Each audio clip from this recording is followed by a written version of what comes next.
All right. Well, good afternoon, everyone. Thank you all so much for being here today. My name is Rory Gald. I'm the president of Growth and Communications here at Compass. I am joined by Britt Morris, one of our amazing agents and leaders of Halo Realty Group.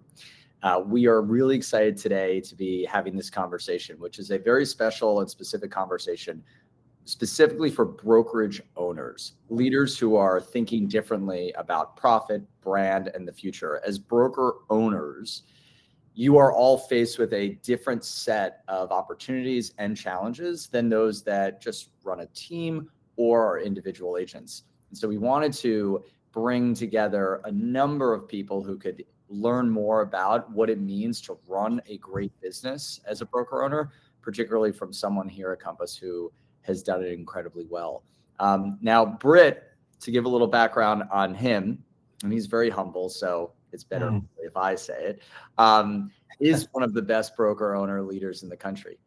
He built Halo Realty Group from $26 million to over $2.6 billion in sales, right? So like many of you, going from really nothing all the way up to building this incredible company, establishing one of the most successful independent brokerages in the greater Dallas-Fort Worth, Texas region. Now, besides being a successful agent and broker owner, he also has 4 kids, is an avid tennis player, is a musician, something I resonate with as a guitar player. So you managed to actually crack the code, Britt, because you can, as we all know, running a real estate business is a 24/7, incredibly demanding job. And then to be able to carve some time for kids and hobbies is actually that's why we do all this, right? So it is really the main reason. So it's great. Yeah, it's tough. It is tough. I come from a place where I understand everybody that's on the call today. It's a challenge. Having a real estate brokerage is no cup of tea. I'll say that. So totally, you guys know. So, well, let's kick off. I want to just, maybe you can start with, tell everyone, how'd you get started in real estate? How'd you end up starting your own brokerage? I think this is a sort of such an important question. So many agents and broker owners, sort of at times are sort of thinking about this, like, do I start my own company or not? So just give us like kind of your background and kind of how you started. Sure. So I would say almost accidentally, except I kind of came from a real estate family in Southern California where they had kind of mom and pop organization, buying and renovating and having rentals, single family assets, some different things like that. So from a young age, I was like, painting walls and kind of doing the little handyman stuff, sweat equity type things that I worked with, my parents on and younger sister. But so initially when I got into the business, I got my license really to kind of have access to MLS, and I was kind of planning on doing some of the flipping, and I did do some of that, but I was about, I was thinking about that. I think it was 27, 28 years old around that. And it felt like every single person I knew in my entire social sphere and all that kind of stuff was just buying their first house, so all first-time home buyers. So I feel like I kind of backed into it accidentally because I never really intended to be on sort of the retail side and definitely on the brokerage side, but I just ended up getting so many clients and having so many people. And it surprised me, but I really enjoyed the experience. I enjoyed the connection with people. I still to this day, there's probably nothing better than finding maybe a first-time home buyer a house, but I also, though, at the same time have always been entrepreneurial, kind of spirited, I guess you'd say. And so I wanted to start having some people work for me. So I had kind of, I want to say residual income, but just where it was treating it more like a business rather than a transactional situation. And so I spent some time trying to kind of grow that and develop that almost right from the beginning. I mean, I worked for an independent broker for a couple of years, and then I got my broker's license and just started kind of trying to build a team and right around that. So frankly, Compass is actually the first really big company that I've ever actually worked for. And so that's been a unique experience. I have done this one other time, though. I kind of built that brokerage up and sold it to Halo, which was part of a publicly traded company at the time. And they wanted to have kind of some independent, or basically a wholly owned subsidiary, and they had kind of a real estate arm. So it's mostly a financial services company. But anyways, I'd had that experience of taking this company, my little small shop, to a bigger one. And then I was in turn able to buy that back and take it back private. And that's when we really started taking off and growing. So I've been sort of a part of little transitions like this before. So anyhow, that's probably too much more information than you want. No, that's awesome. Tell me a little bit about when you were running your company. We'll get to kind of coming to Compass and all that. Sure. Running your company, what for you was your favorite thing you were doing day to day, and what was the thing that was least favorite or you wish you didn't have? Oh gosh, that's a great question. One of the things, our motto before at the company was learn, work, share. And one of the coolest aspects of that kind of learn piece, the very first part, was really about engaging and kind of being humble and or teachable, right? So one of the things that I really loved engaging with was kind of agent development and things like that. So really trying to help grow individuals, if that makes any sense, and not just in just a business aspect, right? So a lot of the kind of psychological stuff and things that we get that are related, I think, somewhat to sales and things. But really, it was about that in kind of engagement and growth with people, I guess you'd say, and the flip side of that is people are probably also the most complicated part of the business as well. I mean, you've got a lot of different personalities. You have a lot of different cultural backgrounds, just a lot of different things that you're trying to kind of integrate that and try and still have this kind of overarching culture and thing like that. So it was kind of the greatest joy and the greatest challenge at the same time, I guess I'd say. And when you were building, how did you think about bringing agents into the company? This is like one of the most important questions. Sometimes I think we see a lot of smaller independent companies where they almost, and I've heard broker owners say this to me, where they feel like, I just kind of pick up people as they come, and I hope that a small percentage will do real business. Like, how do you approach like people joining the company and recruiting to the company effectively? Well, we did, we actually never had really a formal recruiting program. It was really all word of mouth. And one of the things that we always look for, and I was most cautious about when bringing somebody on, was whether or not I got the sense from them when I would talk with them about that first piece that I mentioned, that learn part. If I felt like they were humble and they were teachable, meaning there had to be a willingness to kind of back off of what you think you already knew and to try and engage in something, to kind of relearn some of that stuff. And not necessarily that we were just teaching that, but it really is, I think, more of a I don't want to say it's a personality trait, but it's a willingness to do business in a certain way, because this is it's just so dynamic. I mean, probably one of the reasons we're having this conversation. I mean, it's just the industry itself shifts at lightning pace, I feel like, and it's gotten even faster the past few years than when I first started in it. So if you've got an agent, or I feel like it could be any kind of industry, if they're kind of unwilling to be malleable and to accept that some of this is going to be dynamic, that there's going to be some changing. I feel like that was always somebody that we maybe steered away from, that somebody that came in and told them what they were able to do and how they did it, and was always a little bit, that was kind of the barrier of entry that I always had, is like, hey, do I get the feeling that this person is going to understand that this is a changing business and that they're going to probably have to do some things that are maybe a little bit outside of their comfort zone consistently. And were they willing to do some of that? And so I think we ended up with kind of culturally that sort of grouping of people where they were like, hey, we don't have all of this figured out, but we're willing to learn it. We're willing to put it into practice, right? We're willing to figure out what we don't know and like maybe pick up something new and kind of have that really curiosity, I guess I'd say. That type of thing. How many agents, when you were at your sort of biggest, which isn't necessarily the right metric, but just right. For the audience, I mean, the agent count was maybe like 150 or so. So, I mean, and that, there was a lot of variation in that over the years. I mean, it kind of depended. We would go through, I mean, frankly, a lot of times it tracked with the cycle in the market. realistically. I mean, it would just, we would kind of add bodies a little bit more when that would happen.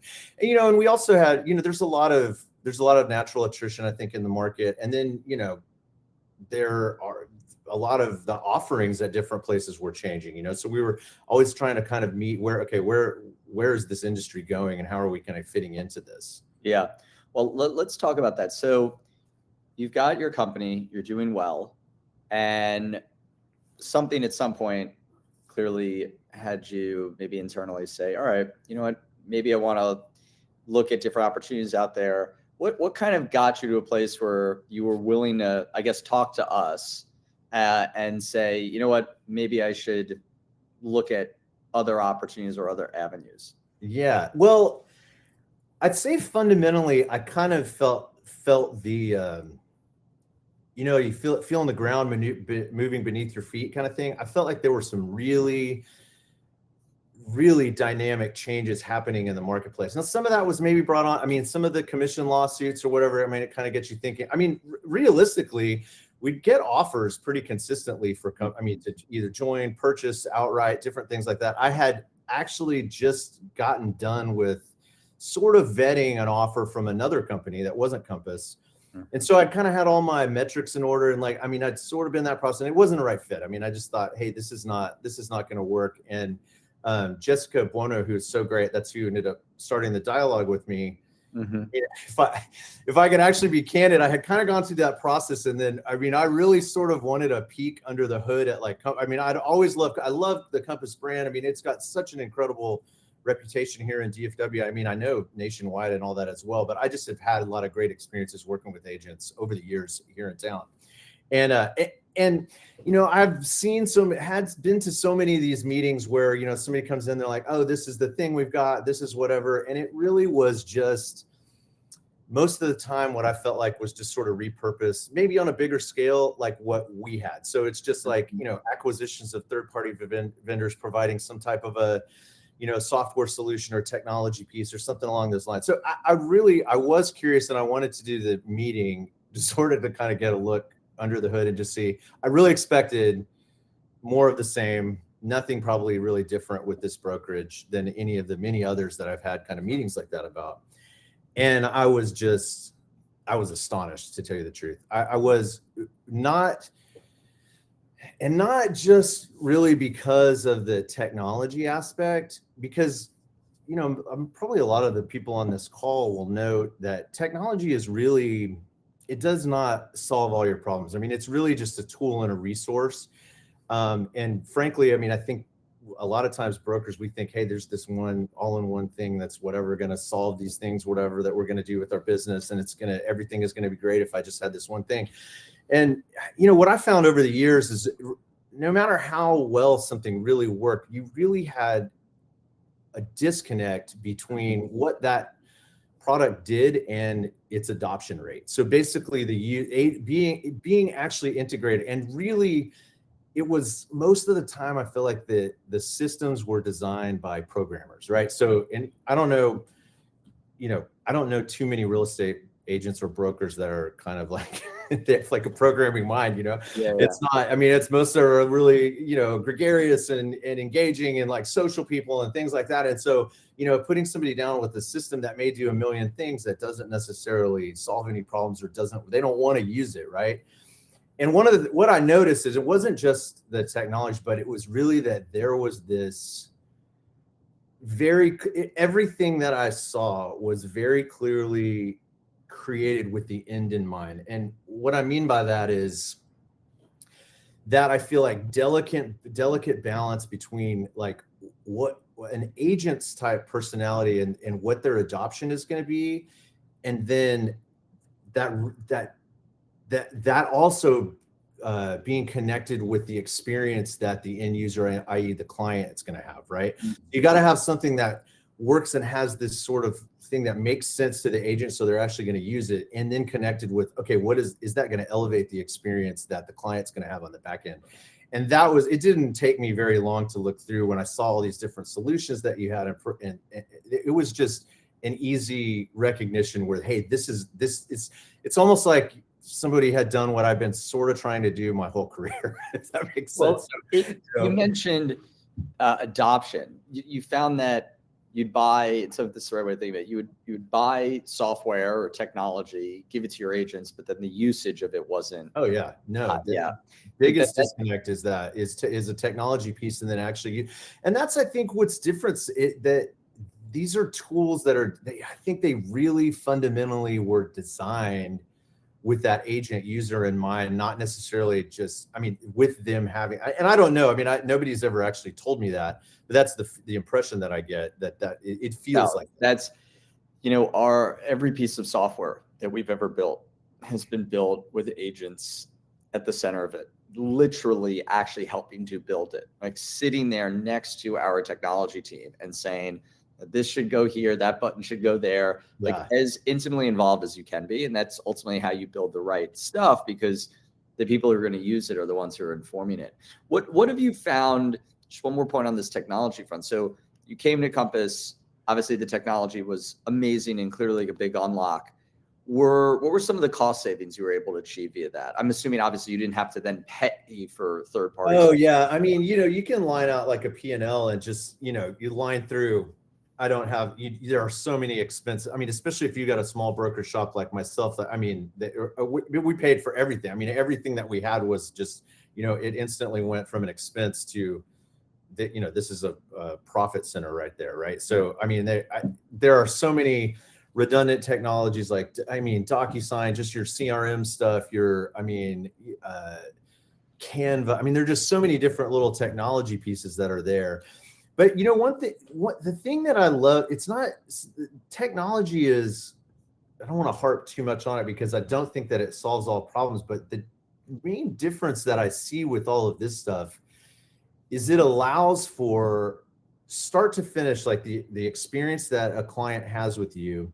There's a cohesiveness to all of those, I guess you would say, touch points. So it's from the social media branding that's going out, and it's for maybe like text information that you're sending them, like the way that some of the branding looks, and then the experience they have actually in the transaction with things like Compass One and whatever. Like, you're able to elevate your level of professionalism in a seamless manner that it's just almost, I've not really seen anything else that does that, Yeah. I mean, there are other, you talk about, we were talking a little bit about adoption on some stuff, the client has to adopt it too, right? I mean, it doesn't really help you as much if they're not also willing to engage in some of these things to actually get that full experience. But it's just another, I guess you'd say, arrow in the quiver or whatever, that you're able to kind of elevate your professionalism and that experience that a client has. Because there, commission compression and different things that you're fighting at all times,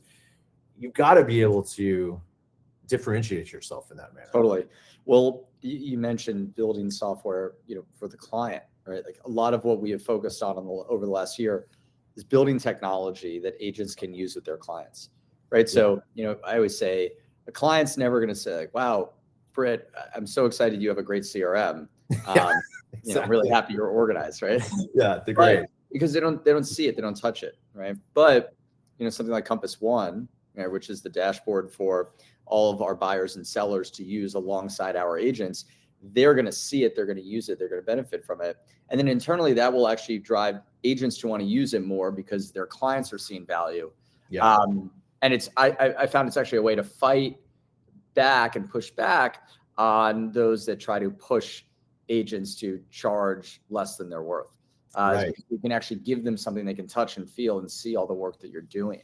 Yeah, that's so cool. I've actually that's one of the big feedbacks that I've gotten from some of the agents that have come over, and when we made the move, is that experience that they're able to share that with their they feel very, very justified in the services that they're providing and the way that they can actually delineate that for a client, which is important. I mean, there's a lot of conversation out there about it, and it's when you're actually to demonstrate very clearly that value you bring. I mean, I think it also internally adds value to the agent too. They don't have this. They actually have something to say in that scenario. Which is huge. Absolutely right. Let's talk a little bit about brand and sort of your identity as a company. So obviously you were your own company. You put a lot of time, energy, and effort into building your brand. Yeah. How did you approach evolving that brand once you joined Compass, right? You were self-sufficient for all these years. What did it sort of look like, and how did you approach that? Because a lot of people sort of, I think, sometimes think that if you come to a company like Compass as an independent broker owner, you have to give up your brand. And that's the complete opposite. If anything, like we've probably talked with you about this idea of like, no, your brand is first, ours is in the background. We're secondary to that. But walk through kind of like what that looked like. So, gosh, there have been so many people throughout this process, and a shout out to Adair in the marketing department here in the DFW area. So, I think there's maybe two parts of that I'd answer. One, the first part was, I feel like there was an identity that we wanted to preserve that was a cultural thing, right? So not necessarily just like what the consumer is seeing and that type of thing, but an actual, feeling of collaboration and inclusiveness and things like that we had really, really fostered. I mean, ironically, we won this like second top workplace in DFW. Like after we had, right? I mean, we found out after we won after we had already made the move to Compass, but that it was really, really important to us, like having that culture. And one of the actual surprises about moving over was it was so much more of a fit than I was anticipating. I don't know if I had a perception of it being a little bit more buttoned up or luxury or something like that. And it is that in some ways, but the kindness, the collaboration, getting people to like engagement, I guess you would say, from the staff. I mean, that's something I've never really experienced. I mean, mine and my small staff was mostly the people trying to do that, and feeling that it's coming from a million different locations is one thing. So that's the first piece. I feel like that integrated really well. So I was able to kind of maintain that cultural piece of the brand within Compass.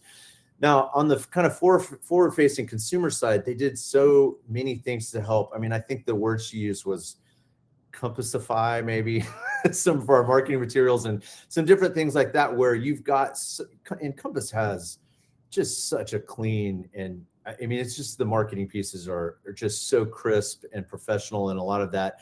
And so we just integrated a lot of what we had and sort of feel a little bit seamless into that same type of integration.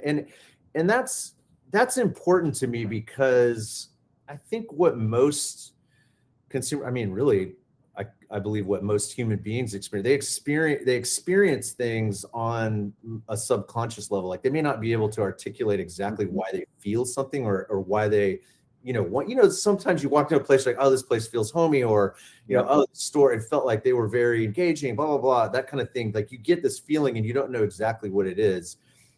That cohesiveness that I've talked about the brand, like that makes this happen, I think, on a subconscious level for the client. And so it's just integrating what we had that makes us, I feel like, a little bit unique, but also with that consistency that the Compass sort of brand ran through it. It's almost like I don't know, like it feels like we're like on the cone of a rocket ship or something. And like, Compass is the rocket. We're just this little bitty nose on it, but it feels like it's propelling us, Yeah.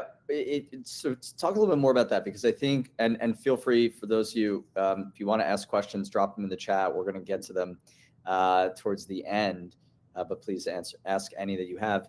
Yeah, talk about that, like propelling your brand, because again, our position to independent broker owners when they want to come to Compass is it's 100% your decision on your brand. So if you want to keep your brand and Compass is only showing up because the state regulations on like where the name of the brokerage has to show up, fine. Or so that's like, we can almost be invisible. We're totally fine with that. Or we can be your brand and you could just be Compass, or anything in between. Right. So talk a little bit about, how you chose where to go there. It sounds like you've said, hey, we want our brand to be front and center. And we've helped design some of the collateral around it. Like maybe, I mean, I would say that we wanted maybe a little bit of hybrid of that, where it's, one of the things that we've never actually had the advantage of, you know, when we're fighting for listings or doing something like that, is actually having a brand with incredible strength. Like we had, I mean, something we were very proud of, and for sure, I mean, that's there's no question about that. But I felt like from a business perspective, we wanted a hybrid of that, where you didn't want to throw out, kind of toss out the baby with the bathwater of what we'd built, but also to really leverage something that's so much stronger. I mean, that's one of the advantages I feel like of coming here, is you do have some leverage up, and not just with services that you can provide and things like that, but just, I mean, the name recognition and the brand recognition is it's so powerful. So we wanted, my thought was using that to help elevate what we already have, so that you've got familiarity, that your clients are aware of it. They see it as kind of a strategic partnership, rather than just like, oh, we would just absorb and all of a sudden we're gone. I mean, I don't think that that's the impression that I've gotten, you know. And also too, I mean, I think that clients fundamentally, I've been making this argument for years, I don't think they really choose you necessarily because of a brand. If that's what you're going in there with, and all you've got is a brand behind you, you're probably not going to get the business. But if you go in there and you have a relational experience with them, and you actually help solve some problems or present solutions to their kind of pain points, you're going to probably win that most of the time. And that you have to be listening to be able to do that. What I love more than the brand recognition at Compass is really the fact that I'm able to solve so many more problems than I was before. Like Compass Concierge, I mean, that doesn't happen all the time, but I mean, they're just, even if they're not using them, it's just another thing that sets you apart when you're having that conversation about, this is what I can provide to you. This is what I can provide to you. Hey, let's talk about that. Let's solve that problem. And that's, I mean, it's very easy to win listings. Well, I love you mentioning that. For everyone listening, Compass Concierge is the program we have where we front load the cost of home services. So Compass agent can go to a seller and say, I can put, you know, $25,000 down to help paint, stage, declutter, deep clean, landscape your property, so we can make it basically more showable, more presentable. So hopefully we could sell it faster and for more money. Right. And it only costs a couple $100 to do. I always say there's no bank in the world that'll give you $25,000, only charge you a few hundred for it, to spruce up your house to try to sell it for more money.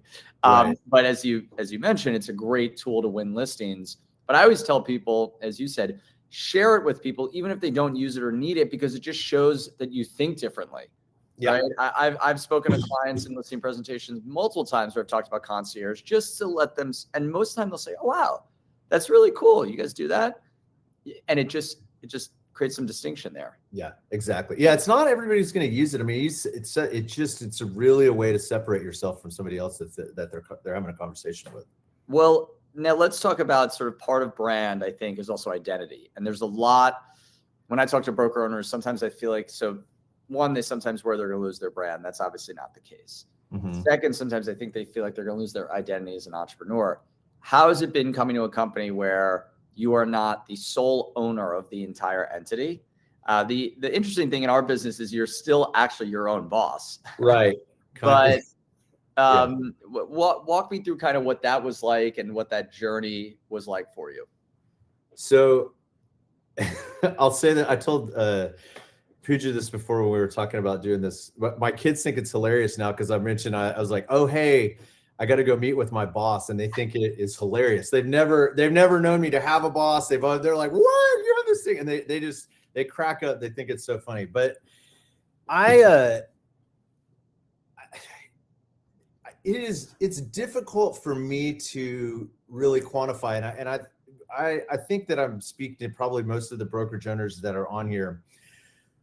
I had to have kind of an ego shift to be like, okay, there is that hesitation. Okay, well, am I losing myself? Am I changing? What is going on with this? And it felt like there was so much more benefit for the transition, really what was best for this thing that I kind of built and created. But I cannot tell you, it's hard for me to describe how much actual mental weight and space in my head was being like, you know, at the end of the day, I was basically responsible for every transaction that's going on out there, right or wrong, if somebody does something that puts us in a precarious situation from a legal standpoint, like a lot of that stuff. Hey, what's going on with this, with the next drive? I mean, you're constantly moving that business forward. That business, people say they want to own a business, but then the business ends up owning you. I kind of had gotten maybe to that point. I don't think I would have been able to articulate and explain that until we did the merge, and that was kind of off my plate. It's kind of, I liken it maybe a little to, I don't know if you've ever done this, but if you've ever gone on like a extended vacation, you just take your phone and you turn it, like you just unplug now.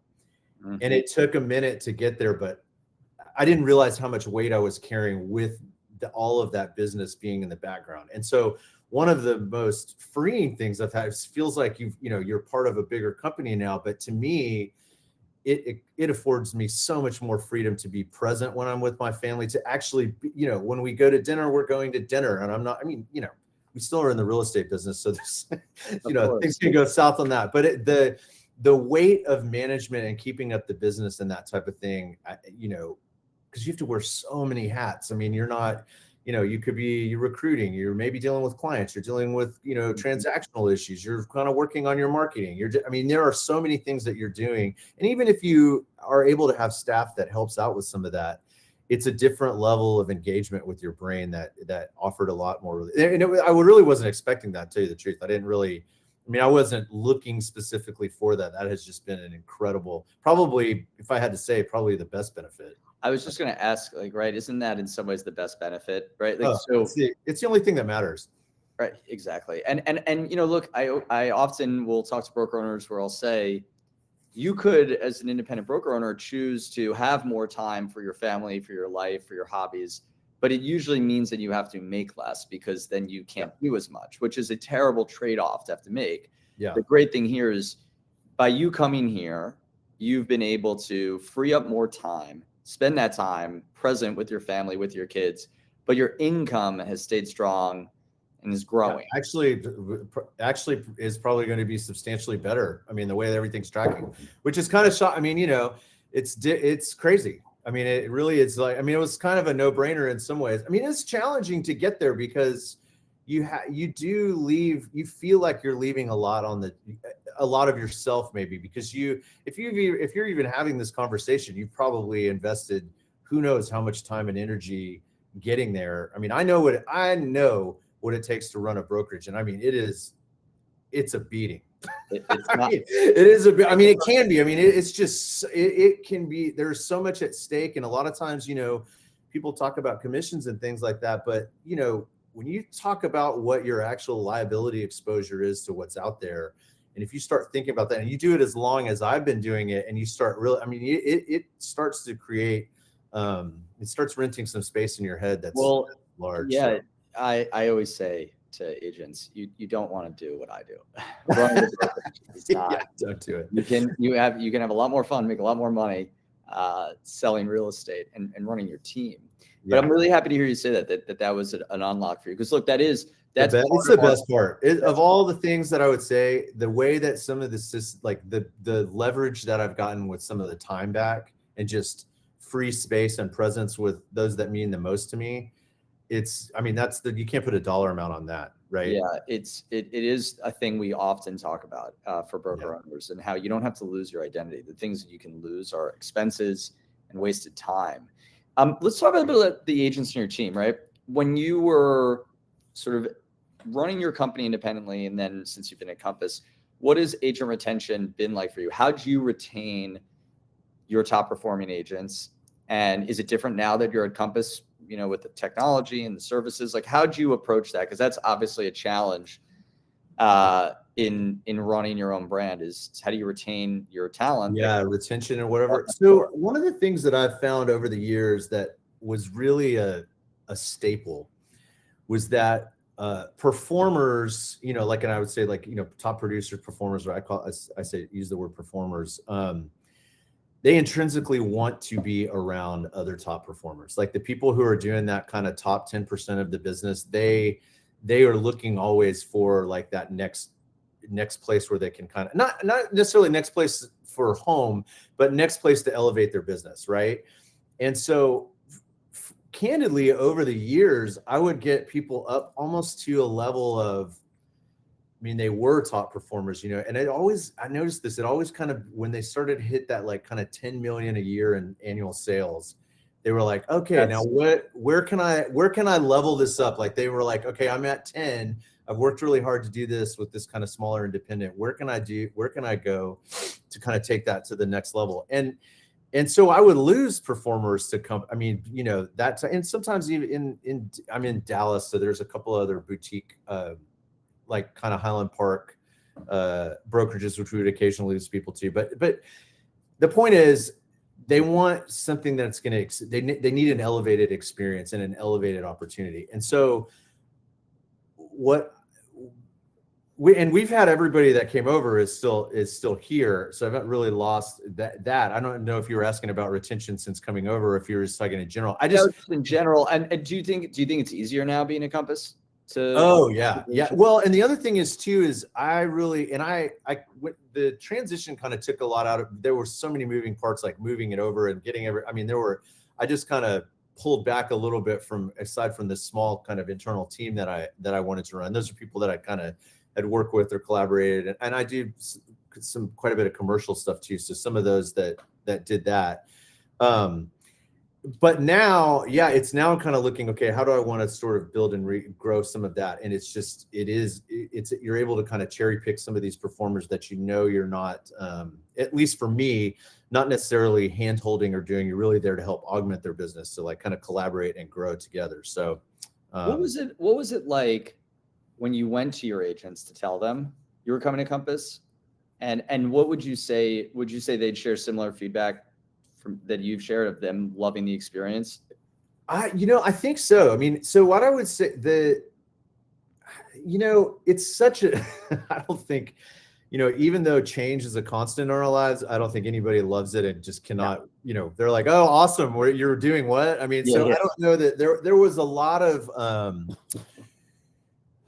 I think there were a lot of questions and I think maybe somewhat they weren't seeing it, because I wasn't like, oh, hey, I'm ready to move on and do something else like that. I really, so I think it was a process where they had to kind of get familiar with some of this stuff. And like I said, change is challenging. I mean, there's going to be some people that are going to buck a little bit at it, and there are going to be some people that engage and are saying, hey, this looks fantastic. The transition team was so helpful. Jessica Bueno and Jerry Sutherland, like helping, like sit down actually with individual agents. And this was actually, I think, probably really what kind of turned the tide on getting so many people to come on, was actually sitting down and having one-on-one meetings with them and actually going over their metrics, saying, hey, here's your production from last year. This is what we think. This is what, on a very, very conservative level, we think that you like. That we've seen agents when they come to Compass, we see this, like, this is how their business increases, and they've got the data to show that. This is what we think we can do for years. This is what we anticipate, this type of growth. And you could really see that, like, it made sense, not only from a financial standpoint for them, but also, you just have to explain. I mean, sometimes agents are so conscious of their split focused, I would say. What their split is and what their return. So you have to kind of direct, and the team was so great in this transition about helping with this, is like moving them from that scarcity mentality to what I really believe Compass manifests, and that is an abundance mentality. Whereas you cannot be looking at this as, what am I losing? It's really, what are you gaining? And that's the two things that motivate somebody, right? Oh, 100%. Fear of a loss or gain, opportunity for benefit. And that's a huge mental shift to be able to have that, though, right? Like, that takes some conversation and some explaining, and I think it takes hard data. And I love that about, I mean, I knew they did that with me as a broker owner, saying, hey, these are what the metrics look like. This is what specifically we think can happen. And that was great. But the fact that they were willing and able and did that with my individual agents, that was huge. So, for everyone on the call, what Britt is talking about is, what our team will do is, obviously, the conversations we're having with the broker owner, the principal, in some cases there's partners. But those conversations most of the time stay confidential until They do, yeah. Right. So in your case, right, they did. No, this was after like, hey, are we going to do this? We're not going to do it. Yeah. I mean, that was nobody, this was, yeah, it was all very confidential and very, I mean, it was incredible the way that they handled it. But really what all of you can probably imagine is, okay, so what does it look like when if I'm the broker owner and I'm excited about coming to Compass, now I have to tell all my people. Yeah. And one of the things that we've learned through that process is that sometimes it's hard for the broker owner. They've seen everything. They've seen the technology. They've spent hours with our team. They've learned the offerings. They've gotten that full deep dive, but sometimes it's hard then for them to regurgitate all of that back because, you've just seen it all. And so our team will go in with the broker owner and meet with all the agents in their company and do the same thing. So they get effectively the same demo, the same walkthrough, all their questions answered. And it sounds like that was a really helpful step in this process. Because at the end of the day, if your agents are excited, it's going to work. If they're not excited, it's going to be very difficult. And there are going to be some that are, with any kind of transition like this, for anybody who's done that, I mean, there are going to be some, you'll have a group that's like, heck yeah, I'm in, like, where do we sign, when can we get started? And then some that will take some more. I mean, there's just a little bit of spread everything. And then having them spend the time to do that and actually be this other kind of not my voice telling it was very, very helpful. It was incredible, actually.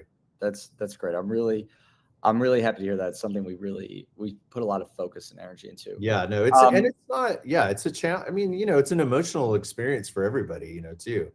But before we go to questions, a couple more questions I want to ask you. Okay. What for you was the moment, and this is almost advice to other broker owners. What was the thing that happened that made you say, you know what, maybe I've got to look at other alternatives or do things differently? You said you were feeling a lot of shifts in the industry. Was there a specific moment or a thing that if I'm a broker owner, I should be almost like a warning sign to me or something that should pique my interest? I'm sure that people are just speaking about this ad nauseum, but the AI was kind of one of the factors when thinking about, okay, this is something, it's not if it's going to happen or what. I mean, it's the way that it's integrated, the way I use it. I mean, I'm astonished at how much I use it on a day-to-day basis of like, in ways that when you really understand something, the way that you can leverage it is just insane. And so, I mean, there are going to be so many opportunities and so many, I think, really positive experiences that are going to present themselves. However, there is a capital requirement and some strength that you need behind some of that stuff. And I kind of left. I was like, I don't have $1 billion to spend and invest on this infrastructure thing or whatever. And so, I mean, there was recognizing that you need a bigger partner to be able to do that. Also to the network, like, everything is not quite as geographic centered in real estate as it used to be. I mean, so much of our social connection or whatever is over like substantial distances and things like that. And there is so much transition and movement for people in and out of different communities and things like that. DFW has in particular been, a lot of people have been coming in from other states and stuff like that. And that experience they have is a lot of times is a connected network outside of that. And so there were a couple of things that I started to feel like we're not able to compete like on a service level that we used to be able to, right? When we started, I felt like a lot of these third-party systems that we had, we were maybe even more technologically advanced than a lot of times if they were dealing with a bigger broker that had been around for a while, because it's so difficult to steer the Titanic, right? I mean, they saw the iceberg coming, but they couldn't move it quick enough. But this was different where that I feel like it swung back the other direction where, okay, there are some tectonic shifts in the industry going on right now, and a support system and a bigger company structure is actually gonna be required right now. So I that's a good one. Kind of the tea leaves were pretty clear, and in it, and I don't want to, I don't go down a rabbit hole either, but I think just, the fight that you guys are fighting with Zillow. I mean, I hilariously, we announced we did all this stuff to agents, and then Robert Refkin sued them like day one of Halo moving over. I was like, well, all right, that was pretty crazy. Yeah, I was like, oh my goodness. But I couldn't be more pleased with the fight that also that I did not play into my decision at all coming over. Obviously, I mean, I think if I'd have known, probably would have waited, just to Yeah. not do that at the beginning of it. But I couldn't be more pleased with the fact that the support and the fight for, fighting for our industry, fighting for all these people who are just busting it, trying to get this business only to watch it sail right at the door to another person and resell it back to him. It's appalling, frankly. But that is that we are relentlessly fighting for real estate professionals, for agents, and for their clients, and really for their ability to have choice. Choice in terms of how they want to run their homes, but even bigger than that, choice in just how they want to run their business. And we don't believe that another company, it's not the government, it's not a regulator, a company should be telling them how they can run their business and what they can do.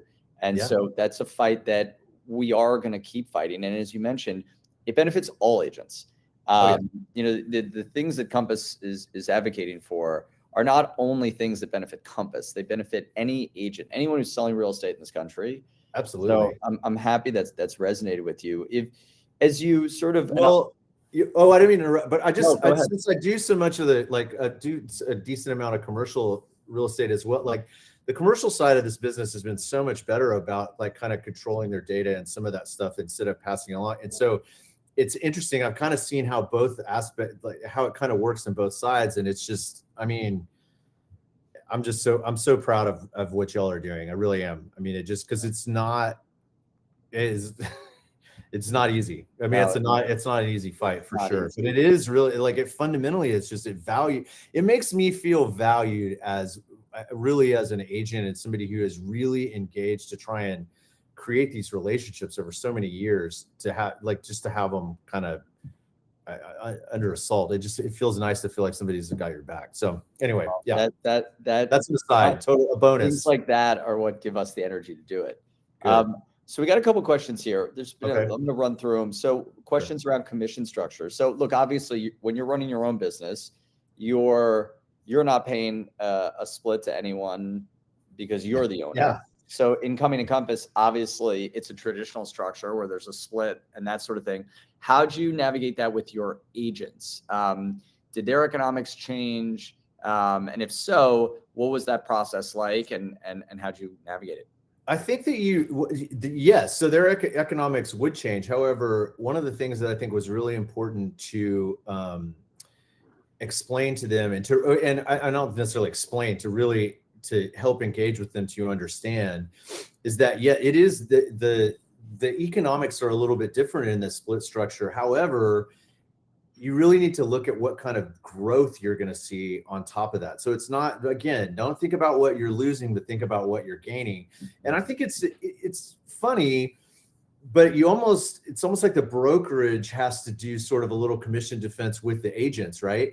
And I think was so much easier to see all these services and these systems and the things that the benefits that they're actually getting that they may not have had before. I mean, you've got like a Madison Avenue, advertising company working for you. There are so many things that you just never have had access to. Now, look, if you're an agent who's like focused, only on, doing a couple of transactions a year and whatever else, I mean, maybe it's not the situation, right? But if you're looking at growing and you're actually making a go of this in a real true business, the economics make more sense because at the end of the day, there are way more black numbers than red numbers on your balance sheet when you're doing this, right? I mean, and you may have some kind of transition a little bit, like you can't look at it just kind of, I think you do look at them side by side and say, hey, this is what the growth is the key to focus on, right? It's not about what you're losing, it's about what you're gaining. And and agents get that. I mean, that's what was so helpful when Jess would sit down with them,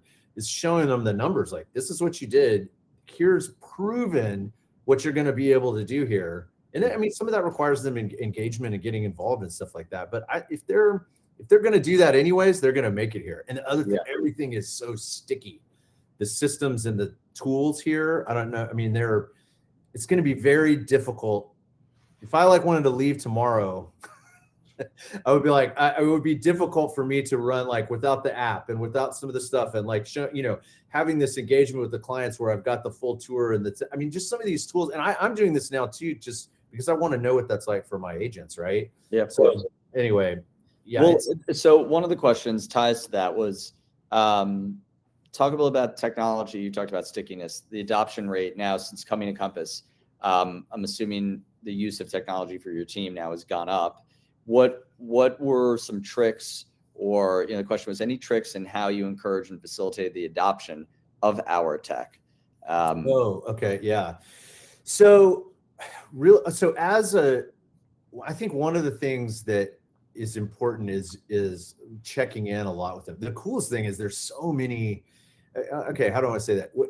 I moved from to kind of wearing the hat of like having to sort of explain and engage with what the technology maybe did at the brokerage to directing and encouraging them to get involved with stuff like with the agent experience managers, with the different, there's so much training and whatever opportunity for them to do stuff, to get engaged with that, and really being more of, I would say, a cheerleader to really encourage them to do that, because it is going to take some effort on them. But I think it was more, hey, this is not how you do this. This is like, here are these resources, go to them, because there's so many people who are set up.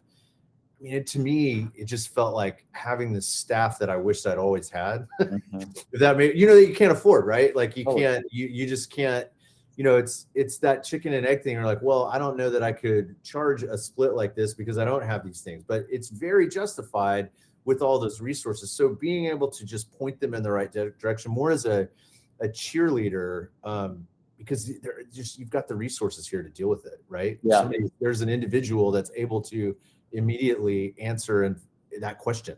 So yeah, there's question here. There's a lot of focus on using black and white versus a color palette that reflects your personality. Curious. I can speak actually to that. I mean, look, the Compass brand is black and white for that reason, because agents are sort of the color, right? The properties, they're branding their logos. So, you mentioned a little bit about Compassifying some of your marketing. Yeah. Talk a little bit about that. So I guess, when you come in, we'll look at your marketing. If you want to make improvements, we will give you suggestions on, hey, maybe try this, maybe do this. Here's a different way to do your logo. Absolutely. No, I mean, I think that's what it was. It was like kind of integrating that into what's existing. And I think that goes to, I mentioned it a little bit earlier, where you're trying to create this cohesive experience for your clients and for anybody that's dealing with you on a professional level. And so one of the things that I talked for years and years about this, if you're going to do some marketing or you're doing something, where agents, a lot of times they'll fall down. I think brokerage owners fall down on this too, is they don't have consistency. So they may choose one thing that they're going to do, but then it doesn't consistently go. It doesn't hook into the client, I guess, or it's just not there because there's not something consistent. So having that in all of the stuff that goes from your digital signature, from your, just all of that being woven in through something, it gives that, I talked about a little bit, that subconscious, it gives them a comfort. It gives them a level of like, okay, there's a consistency here. This is stable. This is solid. Like, they're going through a big experience and a big transaction with you. And that seed being planted subconsciously is, I think, more important than anything. Yeah. So I agree. And I do feel like you don't lose your identity with it too. It's not all, I think it's more you're gaining a consistency rather than. Yes, most definitely. And look, all great brands have that. Absolutely. There was a question, how much does it cost to an agent to use your Compass concierge service? How does it work for your agent and their clients if they don't get charged for what you offer to fix their house? So to answer that, the cost is different by market. It's usually around a couple $100. So I think it's here. It's like 6% annually if you did the full thing. Exactly. So 6%. So not annually on the 25,000. Yeah. And most likely these aren't out there for a year. Right. So you're talking, $125 a month or something like that. Yeah, like $25 a month. But the way it works is if the home doesn't sell, the client owes you the funds back. And that's actually the best part of it, because that forces them to be realistic sellers. because they're more likely to listen to your feedback. They're more likely to listen to you on price when they know that they can't just leave you with the bill. And it actually like creates better seller relationships. We found one. We have time for a couple more last questions. What is just rapid fire one? What's one tool from all the tech that you found has like really boosted efficiency in business for you? Oh man, I love Compass Concierge. I mean, excuse me, Compass One. Compass One. I think that's just a nice. I mean, it's just nice to have everything in one spot with the clients or whatever. I mean, there also is a. I mean, if I don't know if this is a particular piece of tech, but there's also every time you're selling something, you have sort of a transition in the transaction, like from a status standpoint. Mm-hmm. One of the things that I love is the marketing gets pushed to you. So I'm like, oh, hey, I just get an email. It's got, oh, drop this in. You just went under contract, and it's just I can send it to Instagram, whatever, very easily. It's just there's a little bit of a push to do some things which might not be if you're not as organized, if you don't have assistants or different things like that to be able to do that. It's just kind of teed up for you. Yeah. Where we in Marketing Center, where when you get a listing, or it changes status, we will then automatically create collateral and then we push it to you that you can post. There's one last question here. I think you actually already answered this, which was, did you ever lose market share even for a brief time after the transition? What type of market share gain did you see after a year of the partnership? I think you answered your business is going to go up this year. Oh yeah, definitely. So, I mean, and we're just also kind of getting tracking. I mean, because, there probably is maybe a 60-day turnaround where you're like just getting integrated with everything before you can really start using stuff. So, I mean, that's, and we came in on board and I mean, it's going to be I'm really excited to see what it's going to be I mean, we're tracking way above what we would be normally with this. So it's going to be, it's going to be good. There's nothing that makes me happier than hearing that. Britt, thank you so much for taking your time. Congratulations on your success and, for being such an amazing leader and someone who's at this company that we're so proud to have here. For all of you who joined, thank you so much for joining and participating. You can reach out to Britt directly if you have any questions. Sure. It's a great resource to talk with and get the perspective from someone who's in your shoes, been in your shoes. And we hope everyone has a great holiday season, and we'll see you all very soon. Thanks so much. Thank you so much, Rory. You'll have a great day. All right.